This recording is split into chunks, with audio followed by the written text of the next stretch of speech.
시작하겠습니다. 네. 하나님 아버지 감사합니다.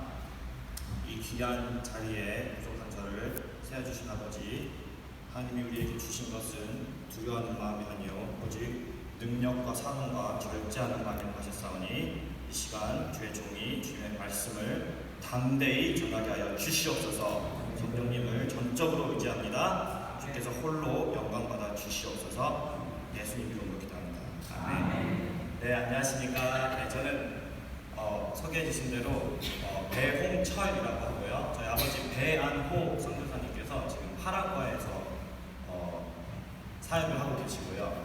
그래서 저도 김현배 목사님께서 저를 왜 초청해 주시는지 계속 앉아 있으면서 더 질문이 더 깊어져 가더라고요. 그래서 그러나 좀 우리 성결자매가 정말 개인적으로도 너무 비전을 주는 좋은 메시지를 주셨는데 저도 동일하게 귀엽게 봐주셨으면 하는 마음에서 발제를 시작하겠습니다.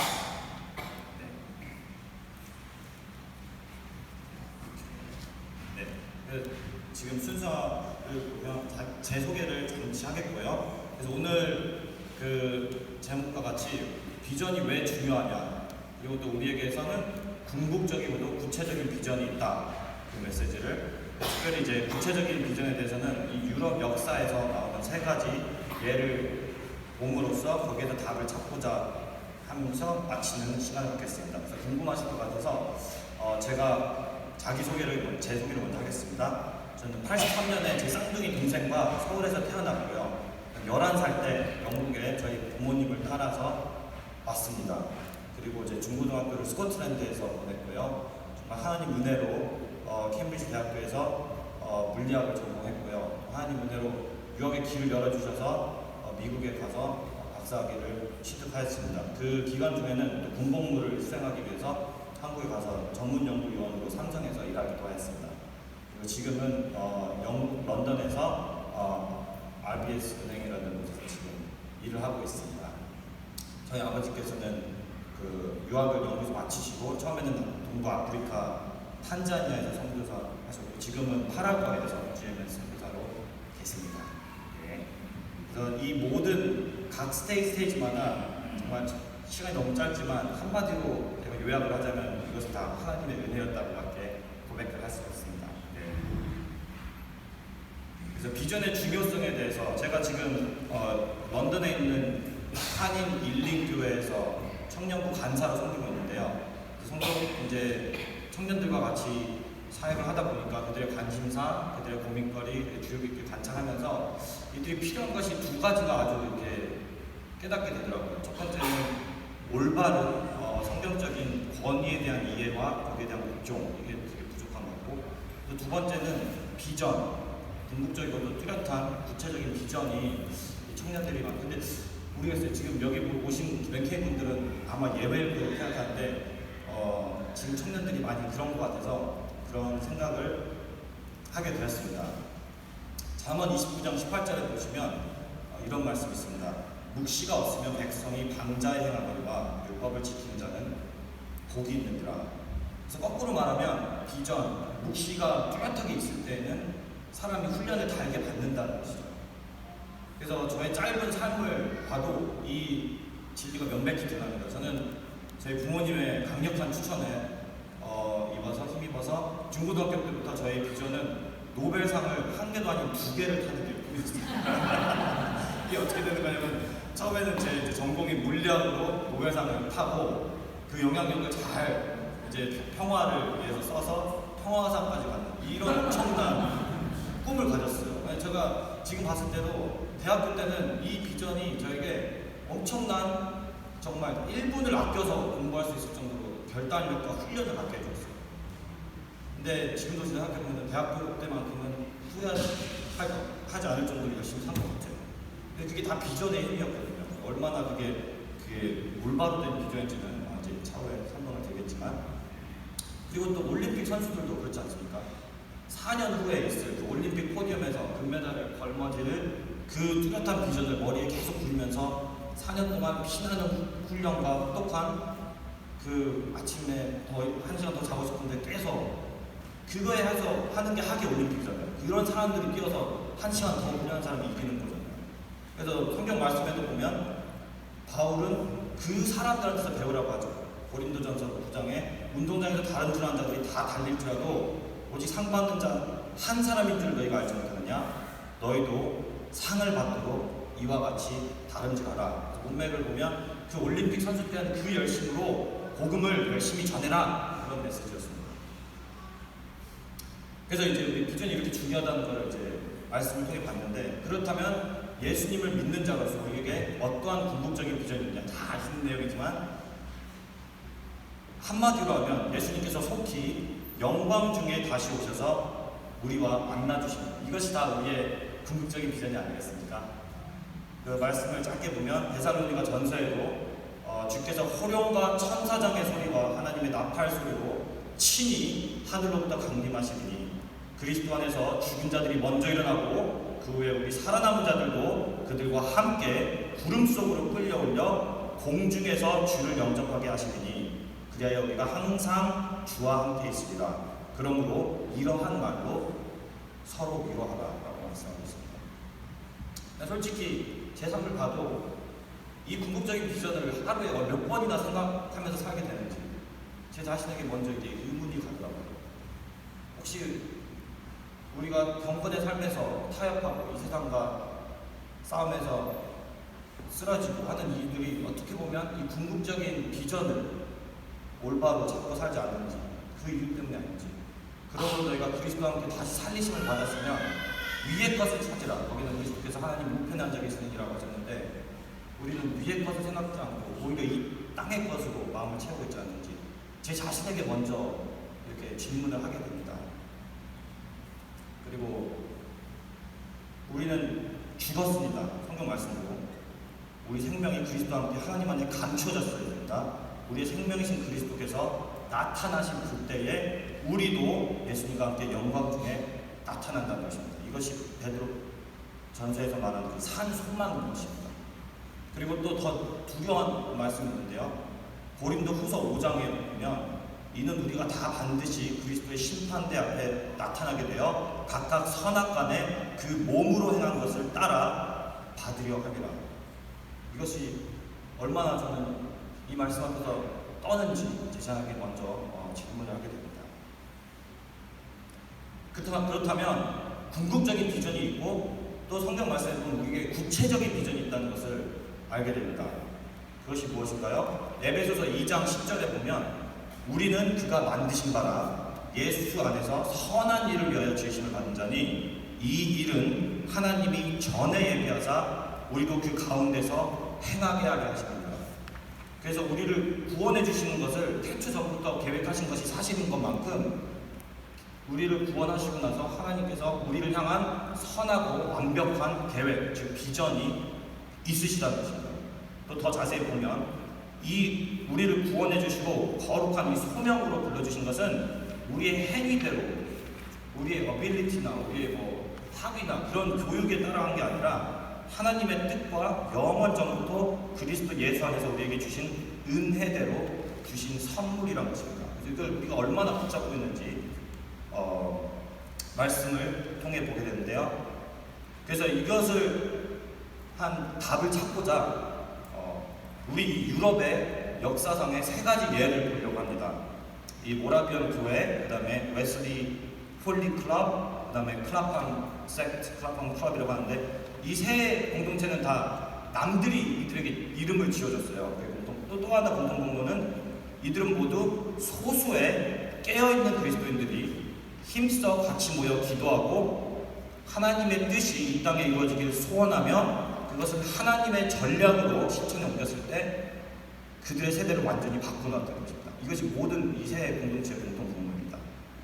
그래서 처음 이 모라비언 교회를 이 독일 땅에 와서 제가 이렇게 소개한다는 게 좀 웃기지만 소개를 해드리자면 잘 아시다시피 15세기에 얀 후스의 종교개혁 정신을 이어받은 사람들이 하나님의 보호하심으로 남은 자들이 몇백 년 동안 이렇게 흘러다가 있다. 모라비언 쪽에 있다가 진젠도르프 백작의 후원으로 지금 드레스덴의 동쪽에 독일에 있는 헤른후트에 정착을 하게 됩니다. 여기 중요한 게 1727년에 하나님이 이제 이들을 통해 역사하기 시작하시는데요. 정확히 5월 12일에 이 그리스도 안에서 연합한 이거에 대한 엄청난 찔림을 받게 됩니다. 그래서 그때부터는 계속 예배 가운데에 서로에 대해서 이제 서운한 마음이라든지 용서하지 못한 마음이라든지 이런 거를 죄를 서로 고백하고 화해하고 회개하는 운동이 계속 일어납니다. 그리고 그것이 계속 지속되면서 8월 13일 날 정점을 찍게 되는데요. 수요 예배, 저녁 수요 예배 때 강한 성령님의 임재함을 모두가 체험하고 정말로 그리스도 안에서 연합이 이런 것이구나 깨닫게 됩니다. 그리고 그 주에 2주 후에 모라비안 공동체 의원의 남자 24명, 여자 24명이 자원을 해서 이제부터 우리가 쉬지 않고 365일 24시간 기도를 지속하겠다는 것을 결심하게 됩니다. 놀라운 것은 하나님의 은혜로 100년 동안 100년이 넘게 이 기도가 계속 지속되더라고요. 그 다음 세대로 이어지고 또 그 다음 세대로 이어졌는데요. 이들이 기도한 것은 딱 두 가지였습니다. 하나는 하나님 우리에게 허락하신 그리스도 안의 연합함을 지켜주세요. 이거를 누구도 빼앗지 못하게 지켜주세요. 첫 번째. 두 번째는 하나님 우리가 주님의 말씀을 담대히 전하게 해주세요. 이 두 가지만 놓고 기도를 끊임없이 하였다고 합니다. 근데 그 결과는 우리가 모두 아는 사실이죠.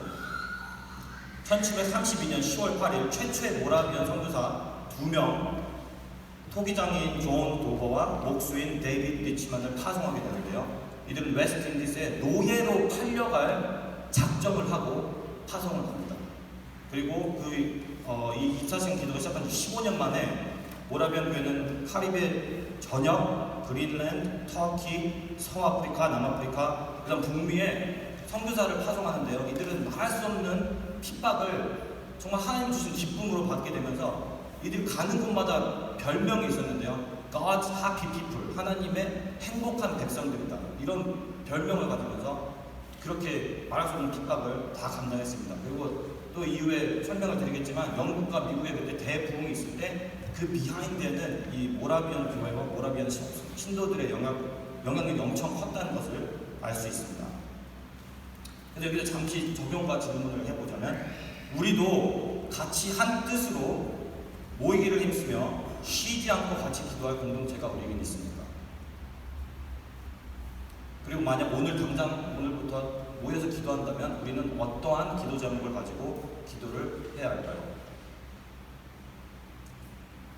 그래서 이제 두 번째 공동체 요한 웨슬레의 홀리 클럽에 대해서 이제 보게 되는데요.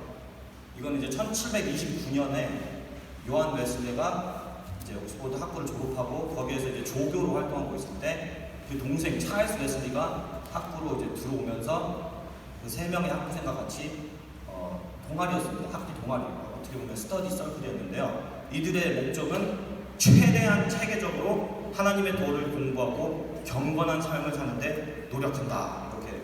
그래서 오늘 오후에 해주신 그 칼빈이 그 수도 생활했을 때 그렇게 엄격한 생활을 했던 것처럼 이들도 새벽 6시에 일어나서 9시까지 기도와 말씀 공부, 정말 엄청난 체계적인 군대와 같은 삶을 합니다. 그 다음에 일주일에 2번은 금식도 하고요.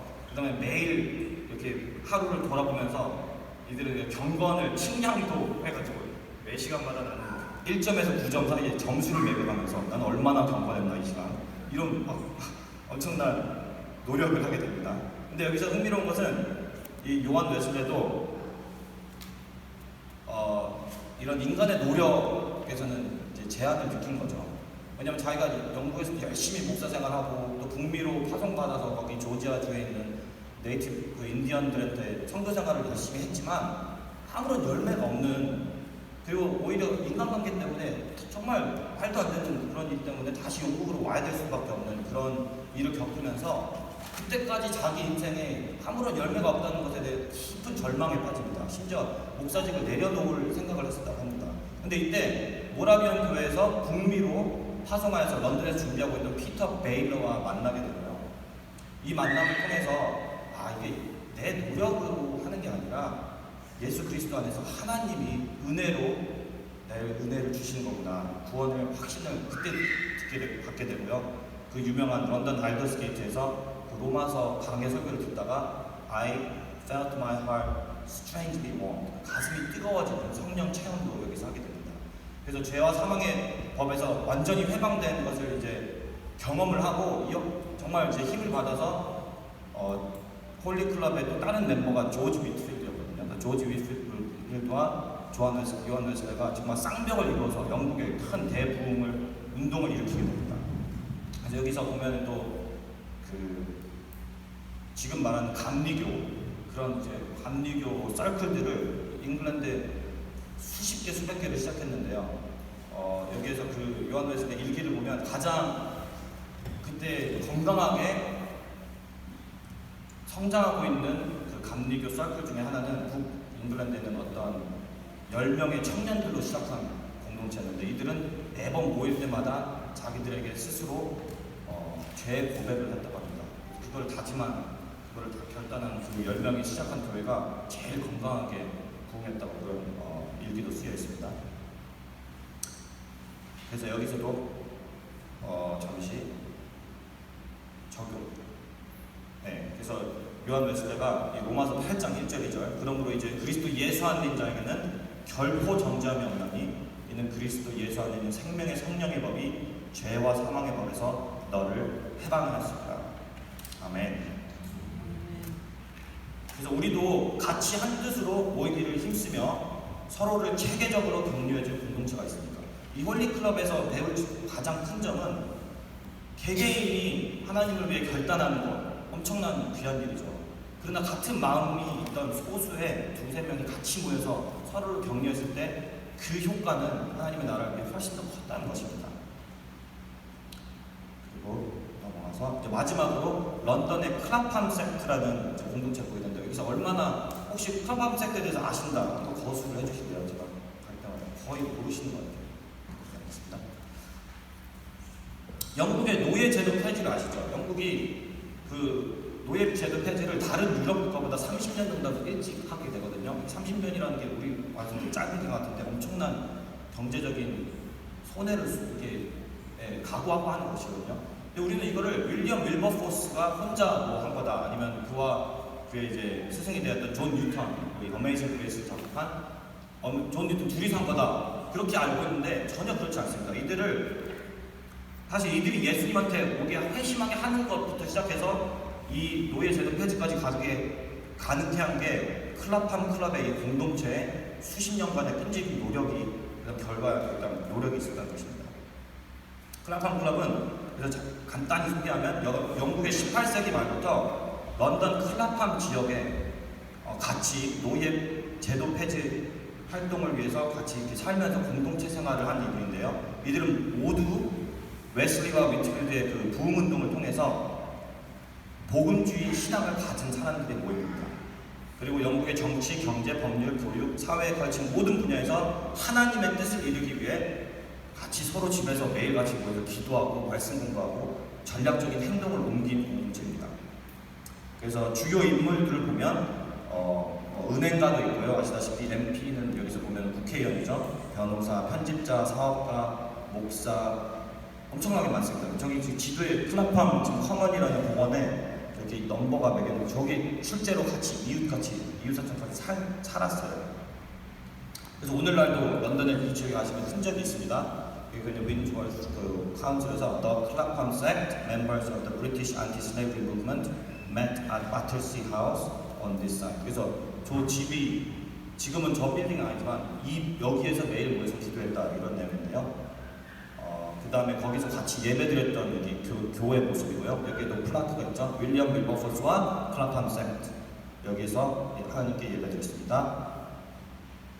근데 여기서 이제 또 배워야 할 점은 이 클라팜 섹트는 하나님이 주신 영향력을 전략적으로 시행해야 하는 것에 중점을 두게 됩니다. 이들은 이사야 58장 6절 11절 말씀을 통해서 여기 보시면 내가 기뻐하는 음식은 흉악의 결박을 풀어주며 멍에의 줄을 끌어주며 압제당하는 자를 자유케 하며 모든 멍에를 꺾는 것이 아니겠느냐. 여기 멍에가 두 번 나오죠. 첫 번째 멍에의 줄을 끌어주는 것은 내 영향력 안에 있는 노예들을 풀어주는 것이겠죠. 그들을 이제 자유케 하는데 거기에서 그치지 않고 모든 멍에를 꺾는 것이다. 이게 하나님이 주신 게 목표다.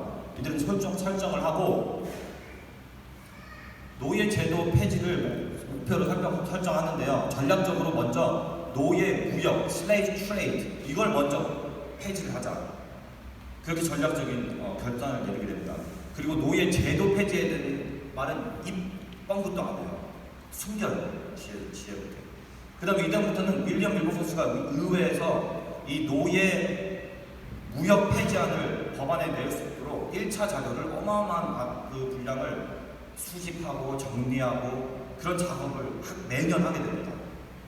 그리고 동시에 기사와 책들을 통해서 대중에게 노예 제도가 이렇습니다. 노예 무역이 이렇게 안 좋습니다. 실체를 알리는 일을 여러 가지 미디어를 통해 하게 됩니다. 근데 그렇게 헤매도 불구하고 매년마다 법안이 아예 올라오지도 못하게 돼요. 왜냐면 그때 정치인들이 이 노예 제도가 얼마나 이게 수지가 많은 장사였냐면 그들이 다 여기에 입맛 못 드셔거든요. 그러니까 이들이 아예 이걸 상원 하원에서 들어주려고 하지 않았어요. 처음에. 근데 20년이라는 노력 끝에 노예 무역이 폐지되고 또 거기에서 23년이 더 지나가서 윌리엄 밀버포스가 죽는 해에 죽기 한 달인가 전에 노예 제도가 폐지됩니다. 여기서 우리가 배울 점은 우리가 선을 행하되 낙심치 말지니 포기하지 아니하면 때가 이름에 거두리라. 아멘. 그 외에 클라판 클럽이 이룬 업적을 정리하면 첫 주일학교 운동, 호주의 첫 선교사 파송, 도덕개혁 운동, 윤리적 철학적 변정 엄청난 많은 일을 여기 했고요. 선교단체 Church Mission Society도 여기서 생겼고, 그 다음에 CMJ는 Church Mission to the Jews. 그래서 이스라엘에 우리가 복음을 들고 가야 된다. 유대인에게 가야 된다. 이거 일찍 눈을 뜨고 이들이 또 협력을 하기도 합니다. 그래서 여기서 또 질문을 하자면, 우리는 이제 유럽에 살면서 하나님이 우리에게 이 정말 제4차 산업혁명의 21세기에 우리를 보내주신 이 뜻을 얼마나 헤아리고 또 우리의 주신 자원들을 얼마나 지혜롭게 사용하고 있습니까? 또 그 하나님의 마음을 우리는 얼마나 기도로 여쭙고 있습니까? 또 꾸준한 우리가 기도로 우리가 낙심될 때 우리를 격려해줄 공동체가 우리에게 있습니까? 여기서 또 하나 덧붙이자면 이 클라판 클럽이 아주 돋보이는 게 이들은 대중매체의 힘을 잘 이해할 뿐만 아니라 하나님의 나라를 위해 거의 이런 방법이 없었는데도 개발하고 이걸 엄청나게 큰 영향력을 끼치게 활용을 했다는 것입니다. 이들 중에 하나는 이제 하나 모라는 작가가 있는데요. 오늘날 이게 같으면 해리포터에 쓴 작가 J.K. 라울링 약간 그런 이름이었어요. 모든 사람이 이 여자가 연극을 쓰면 다 읽는 거예요. 그러니까 이 여자가 엄청난 그 영향력을 끼치고 있는데 이분도 클라판 클럽의 멤버였어요. 그래서 노예 제도가 얼마나 안 좋은지를 이야기로 이렇게 풀어서 대중들이 이해하기 쉽게 해요. 근데 이제 오늘 슬픈 사실은 이 게이 어젠더, 이 결혼을 가정과 교회를 파괴하는 이런 게 헐리우드가 60년대, 70년대부터 체계적으로 동일한 방법을 사용해서 지금 완전 서양에는 완전 대중들이 여기에 대해서 너무나 바뀌었잖아요. 한 세대 안에. 근데 우리는 교회는 이런 클라판 섹트가 사용하는 그런 방법은 잊은 채 기도도 안 하고 당할 뿐만 있는다는 생각을 해봐야 될 것 같습니다. 그래서 마치면서 제가 노벨상 얘기를 했는데요. 제가 얼마나 심각하게 이 비전을 받아들였냐면 스톡홀름에 가서 그 시상식이 열리는 콘서트홀에 가보기까지 했어요. 그림을 그리면서 지금 여기 시상식 이 사진인데 그 다음에 그 동영상으로 시상식을 몇 번이나 봤어요. 또. 근데 거기 보면 그 이제 스웨덴 국왕이 이제 막 상을 건네줄 때 나팔을 불거든요. 오케스트라가. 근데 튠이 약간 이렇게 돼요.